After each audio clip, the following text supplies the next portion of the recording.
Hi guys, welcome back to our vlogs. So for today's video guys, nakalipat na nga pala kami ng bahay kasi medyo masikip kasi dun, tsaka hindi kami makagalaw ng maayos. So by next time mag-house tour tayo. House tour. So yun. And umaga nga pala ngayon nagluluto ako. So, nais ko lang kayong i-update na nakalipat na kami ng bahay.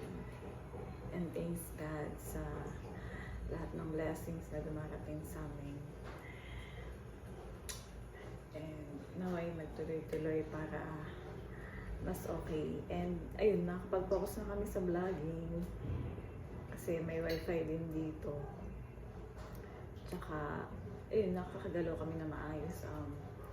Malawak ng lababo, may kwarto, tsaka ayun, parang ano rin, sala and kitchen na rin agad. Yun. And syempre may sariling CR and may labahan. Yun naman yung the best, yung makakagalaw na maayos. Tsaka syempre safe dito guys.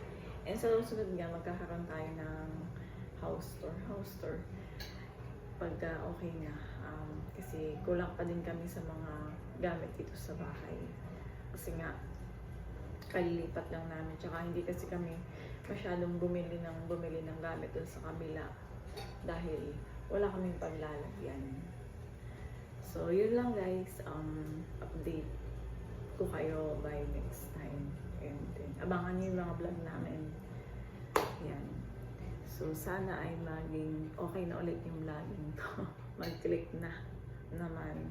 Katulad dati na madaming tayong supporters dito sa YouTube.